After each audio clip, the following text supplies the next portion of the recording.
What's going on, everybody? This is Chris Classic dropping the car vlog. I am on the way to work. I just want to tell you that if you have not heard it today, or won't hear it today, that God loves you, Christ loves you, and I love you. A lot of times we go through a lot of trials and tribulations, some more than others, some at a greater magnitude, but God has given us the dominion and the authority to go through things. It's okay to cry. It's okay to even ask for help. I pray that we heal. Make sure you subscribe to the channel, the Taking On Podcast, where I talk about wrestling topics, interview wrestlers, which I'm going to go back into doing. And I'll put my matches up as Classic Alpha. I have a show this weekend in Neenah, Wisconsin at the Dome and the Bigger Bang. First match of the year. I'm excited. Make sure you subscribe to C3 Ultimate Wrestling, my second YouTube page, me and my wife's professional wrestling company. We got our next show, April 20th, 2024, Still the Show, named after our C3 Ultimate Wrestling champion, D'Angelo Steele. We also put our official theme song for it. You guys should listen to it. It is a banger. Alright, I wanted to talk about Eddie Kingston, who is the Triple Crown winner. What is it? The New Japan Strong, the ROH World, and the Continental Classic champion. So he's a Triple Crown. Now, I was under the impression that the ROH and the New Japan was going to fuse together for one belt. I don't know what's going on, but I did want to talk about that. Now, this tournament was a great thing for AEW. AEW's problem to me is that they do things where it's little to no story and people wrestle. That's like their synopsis for a lot of the stuff that they do on television. It doesn't transition well to the national audience. The Continental Classic was different. It was an announcement. They said what it was. It was a point system, similar to the G1 in New Japan. I'm not familiar with the G1 in New Japan, but I do have a lot of wrestlers and friends that are familiar and things like that. And I do think that a lot of wrestlers, they emulate a lot of things that happen in Japan. Sometimes it works, sometimes it does not work. I think the Continental Classic was one of those things that definitely worked. The matches and clips that I've seen, for the most part, it was a lot of great matches. It was a lot of people who had their bracket busted. It was a lot of things. It was interesting. It was something that would keep people on their toes. So I will say that was a great thing that they did with it. As far as Eddie Kingston winning it, I don't think that a lot of people thought he was going to win it, despite the fact that 2 out of those 3 belts were his, and he was basically defending them. He started off losing a lot, and I don't think that a lot of people thought he was going to win. I think a lot of people thought that Bryan Danielson was going to win because basically Danielson wanted to have a version of the G1 in the States, and Eddie won it. So, okay, cool. That's cool for Eddie. Now, a lot of people, I feel like a lot of people are not like rejoicing, if that makes sense. Or a lot of people are happy. Now, I'm not on Twitter like that, so I may be different, but there are a few videos that people have covered this already. And shout out to Chris from Heels for Life podcast. He made a video and I was laughing, and I was like, okay, I wanted to talk about it, but I'm going to talk about it now. Eddie Kingston is very passionate about professional wrestling. For what I've seen from previous companies and television shows, he's very passionate about this sport. That's not something that you can buy at a store. You can't train people to be passionate about wrestling the way Eddie Kingston is. Kingston, he has obviously street vibe to him because that's where he's from and things like that. And he also has the underdog vibe to him, you know, and I think a lot of wrestlers resonate with that. Not even just saying the underdog per se, but just saying like people counted you out because you act like this, you walk like this, and you talk like this.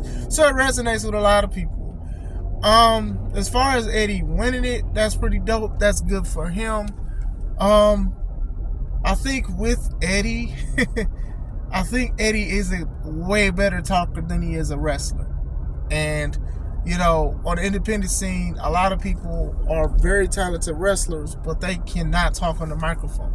I think that Eddie is the opposite, but I'm not saying that he cannot wrestle. I do think that obviously he emulates a lot of his moveset and a lot of his things from Japan and Kawada and a lot of guys over there. You know, that's why he was emotional when he went against I forgot his name. I'm gonna butcher his name.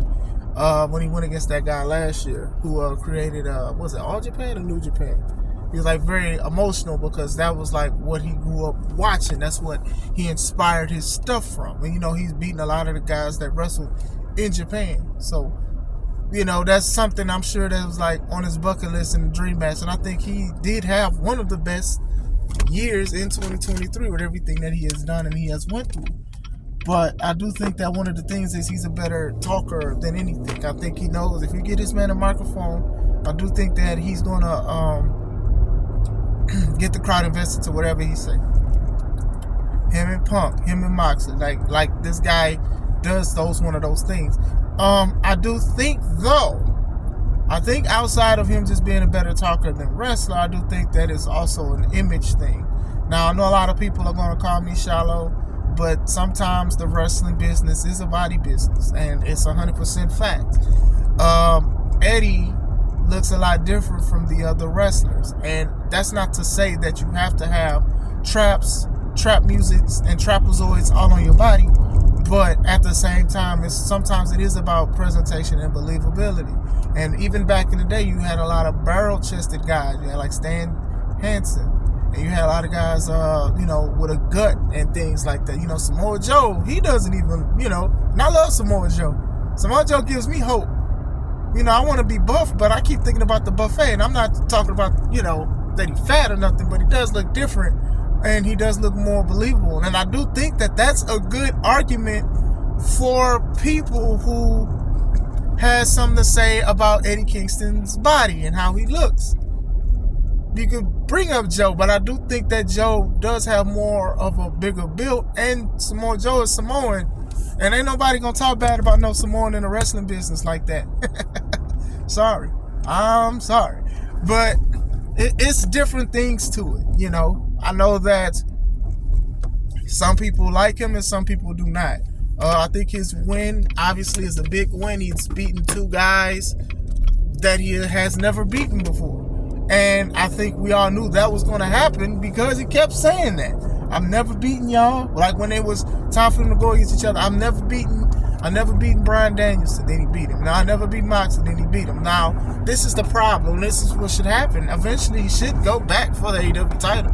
He should be considered main event guy, honestly, because that's how you guys are slowly presenting him in the Continental Classic. If you do not do something with him, despite the fact that he is a ROH World Champion, which is basically a secondary title in AEW, what was the point or the importance of him, you know, defending all of this stuff through this tournament?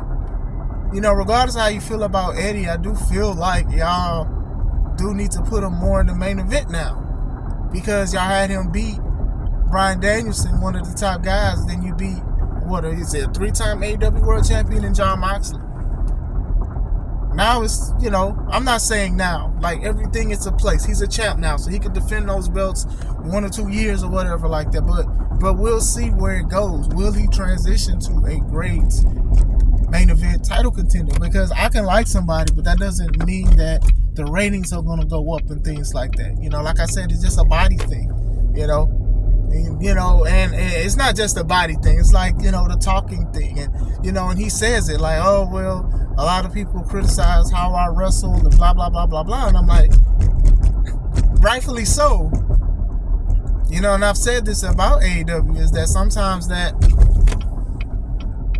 they don't care about people improving sometimes. They just let them do whatever and then they get paid. And sometimes people don't feel like they need to improve. And I think that's one of those things with the women's division for the most part. You know, at one point people were saying Britt was like one of the best female wrestlers out, and then the more matches she wrestled, more people was like, who did it and what for? And I think that a lot of people can improve. Now, I do think Eddie can improve a little bit more ring-wise and also in the physical thing. Like with Japan, wrestling and style, it's all about shoot and snap suplexes and strikes. And sometimes his shuriken, I think I'm saying it right, he misses it and people sell it. So I do think you need to be more solid with that. I do think that he could lose a little weight. I do think he could make himself a little bit more presentable. Like, you can't keep cutting a promo about, oh, people say I look like this and I look like that. Then you actually winning stuff. You beating former champions. You beating surefire Hall of Famers. And then now you can't keep saying, oh, people counted me out. People not counting you out. Now it's time for you to do something. And that's just like the main thing with professional wrestling that I do not like sometimes, is there's a lot of wrestlers that could do better and be better. It's just, excuse me, they take the victim role. Oh, well, they don't know what true wrestling is, or they're trying to hold me back. I'm like, nah. If you smell dirty or 12 cans to bounce that thing like you can't no more, you need to take care of that. If you want to look like a wrestler or be a champion, let alone, you got to kind of carry yourself like a champion. Like, even back in the day, these guys had guts, but they, not want to say muscles, but they looked big. They looked like they'd win a bar fight. And Eddie is kind of like that, but I think Eddie is kind of, a little different. He looks a little different from somebody else, One of my favorite MMA fighters is Fedor Emelianenko. And he didn't look like the most physically imposing guy, but he got it done. So I know Eddie can say that and things like that, but now you're not the underdog for the most part. You overcame the odds. So let's see where it goes. Let's see how the company utilizes that and things like that. But I just think that some people might not be that big a fan of Eddie. Like I said, he's very passionate and things like that. I not too long ago, I rewatched his promo with CM Punk.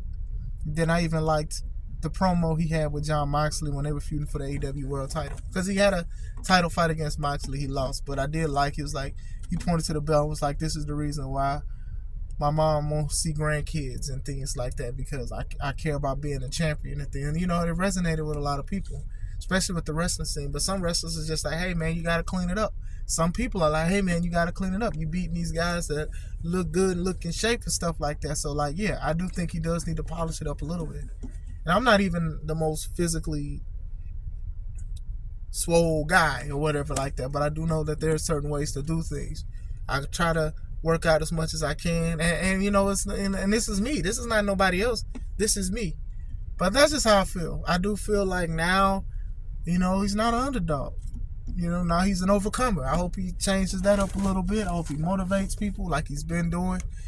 Congrats to him, and we'll see where it goes. I hope you guys having a wonderful day. Let me know, what do you guys think of Eddie Kingston? Do you think, can he improve on things? Do you think he's okay? Like, let me know. This is Chris Classic. Let's take it home.